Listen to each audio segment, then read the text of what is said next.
শ্রীপুরে মিথ্যা মামলা প্রত্যাহারের দাবিতে সংবাদ সম্মেলন অনুষ্ঠিত। তথ্য ও ভিডিও চিত্রে গাজীপুর জেলা প্রতিনিধি মোহাম্মদ মুস্তাক আহমেদ।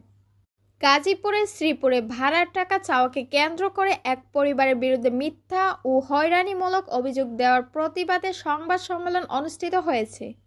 সংবাদ সম্মেলনে লিখিত বক্তব্য পাঠ করে সুষ্ঠু ও নিরপেক্ষ তদন্তের মাধ্যমে ন্যায় বিচারের দাবি জানান ভুক্তভোগী পরিবার।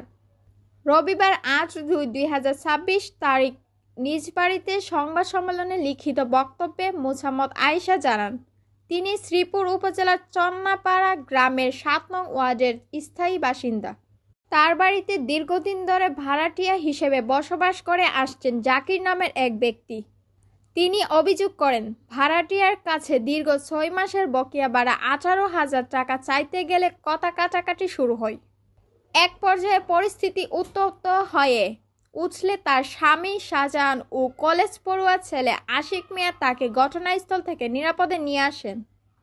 আমি শুধু আমার ন্যায্য ভাড়া চেয়েছি। এর জের ধরে আমাদের পরিবারের বিরুদ্ধে মিথ্যা ও বানোয়াট অভিযোগ দিয়ে শ্রীপুর থানায় হয়রানিমূলক মামলা করা হয়েছে। এই অভিযোগ সম্পূর্ণ ভিত্তিহীন। সংবাদ সম্মেলনে তিনি আরও বলেন, একটি মহল পরিকল্পিতভাবে তার পরিবারকে সামাজিকভাবে হেয় প্রতিপন্ন ও আইনি হয়রানি স্বীকার করার চেষ্টা করছে। এ ঘটনায় তিনি চরম নিরাপত্তাহীনতায় ভুগছেন বলে দাবি করেন। আমি একজন নারী হিসেবে প্রশাসনের কাছে ন্যায় বিচার চাই। সুষ্ঠু তদন্তের মাধ্যমে সত্য উদ্ঘাটন করে আমাদের পরিবারকে এই মিথ্যা মামলা থেকে অব্যাহতি দেওয়ার দাবি জানাচ্ছি। ভুক্তভোগী পরিবার অভিযোগের সুষ্ঠু তদন্ত ও দোষীদের বিরুদ্ধে আইনগত ব্যবস্থা গ্রহণের জন্য সংশ্লিষ্ট প্রশাসনের হস্তক্ষেপ কামনা করেছে।